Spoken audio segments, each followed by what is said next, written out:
भगवान कृष्ण की मृत्यु के रहस्य। पुराणों और ग्रंथों के अनुसार भगवान श्री कृष्ण का जन्म 3 ईसा पूर्व में मथुरा में हुआ था। उसके पश्चात गोकुल, वृंदावन, नंदगांव, बरसाना और द्वारिका आदि जगहों पर उन्होंने अपना समय बिताया।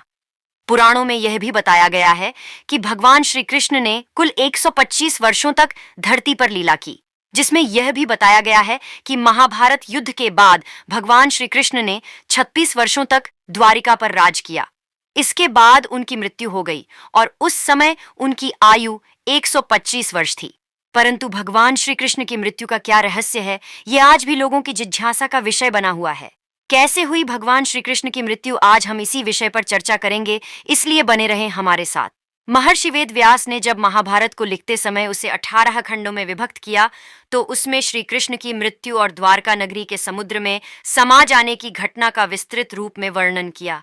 विभिन्न ग्रंथों, पुराणों और महाकाव्यों में भगवान श्री कृष्ण की मृत्यु के विषय में जिन कथाओं का उल्लेख किया गया है, उनमें दो कथाएं सबसे महत्वपूर्ण हैं। पहली कथा गांधारी का श्राप।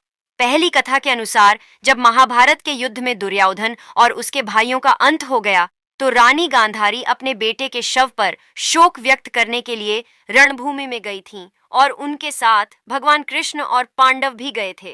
क्रोध और दुख से भरी गांधारी ने युद्ध में पांडवों का साथ देने के लिए श्री कृष्ण को उत्तरदायी मानकर उन्हें श्राप दिया।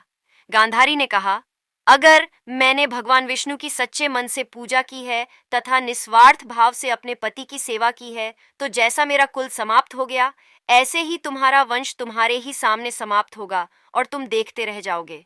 द्वारका नगरी तुम्हारे सामने समुद्र में डूब जाएगी और यदुवंश का भी पूर्ण रूप से नाश हो जाएगा।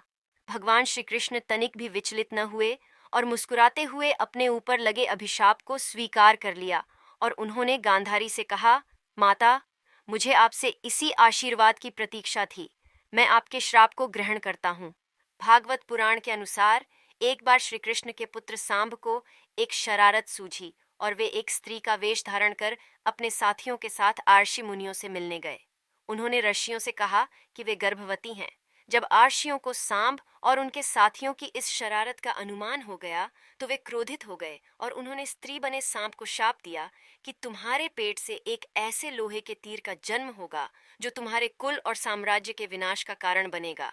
आर्षियों का शाप सुनकर सांप भय से कांप उठे। वे तुरंत उग्रसेन के पास जाकर उन्हें सारी बात बताई। उग्रसेन ने सोच विचार कर सांप से कहा कि वे उस तीर का चूर्ण बनाकर प्रभास नदी के जल में प्रवाहित कर दें। इस तरह उन्हें उस शाप से छुटकारा मिल जाएगा। सांब ने उग्रसेन के कहे अनुसार सब कुछ कर दिया।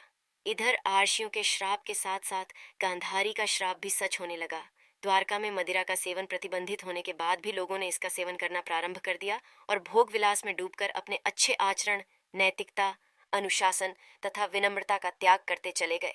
कहा जाता है कि इस घटना के बाद द्वारका के विनाश के कई अशुभ संकेत मिलने प्रारंभ हो गए थे, जैसे सुदर्शन चक्र, श्री कृष्ण का शंख, उनका रथ और बलराम के हल का अदृश्य हो जाना आदि प्रमुख थे। द्वारिका में चारों ओर अपराध और पाप का वातावरण देख श्री कृष्ण बहुत दुखी हो गए और उन्होंने अपनी प्रजा को अपने पापों से मुक्ति पाने के लिए प्रभास नदी के तट पर जाने को कहा। प्रभास नदी के तट पर पहुंचकर सभी मदिरा के नशे में चूर एक दूसरे से बहस करने लगे। धीरे धीरे उनकी बहस ने झगड़े का रूप धारण कर लिया और झगड़ा इतना बढ़ा कि वे वहां उगी हुई घास को उखाड़कर सभी एक दूसरे को मारने लगे। कहा जाता है कि सांब को मिले श्राप की वजह से उगी हुई घासों में जहरीले लोहे के तत्व थे। परिणाम स्वरूप उसी घास से यदुवंशियों का नाश हो गया। इस घटना के कुछ दिनों के बाद ही बलराम ने भी अपने प्राण त्याग दिए। भगवान श्री कृष्ण के साथ साथ सभी देवी देवताओं को भी इस बात का ज्ञान हो गया था कि अब धरती से उनकी लीला समाप्त होने का समय अब समीप आ चुका है। सभी देवी देवता आकाश से प्रभु की लीला देखने के लिए आ पहुंचे। भागवत पुराण के अनुसार भगवान श्री कृष्ण एक दिन एक पीपल के पेड़ के नीचे विश्राम कर रहे थे। तभी वहां जरा नामक एक बहेलिया आया और उसने जब दूर से प्रभु के चरणों को देखा तो उसे ऐसा लगा कि वहां कोई हिरण बैठा हुआ है। उसने हिरण समझकर तीर चला दिया और वो तीर सीधा प्रभु श्री कृष्ण के चरणों में जा लगा। और जब उसने पास आकर देखा कि तीर किसी हिरण को नहीं बल्कि श्री कृष्ण को लगा है, तो वह रोते हुए अपने इस दुष्कार्य के लिए उनसे क्षमा मांगने लगा। तब श्री कृष्ण ने उसे बताया कि हे जरा, तुम ही तो मेरे राम अवतार के युग में बाली के रूप में थे और तब मैंने तुम्हें भी छुपकर तीर मारा था।